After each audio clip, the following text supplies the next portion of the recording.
আসসালামু আলাইকুম বন্ধুরা, দেখেন আমি একটা আইসে হ্যাক কলমি হ্যাক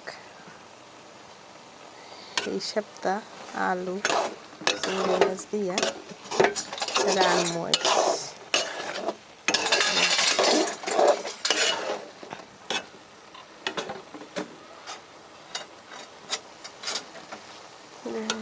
চিংড়ি মাছের সাইজ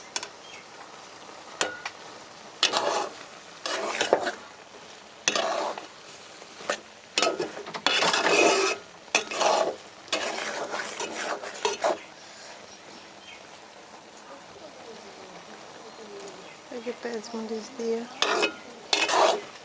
কষাইয়ে তারপর ইয়া করছি, শাক আর আলু দিয়ে দিছি। আলুটা একটু বেশি বেশি হয়েছে কারণ শাক নাই তো যা পাইছে আলহামদুলিল্লাহ। শাক কেউ পছন্দ করে না আমি ছাড়া, তো কম রান্নালে কোনো কিছু হবে না। এই যে তোরা চিংড়ি মাছ দিয়ে আজকে রান্না করলাম।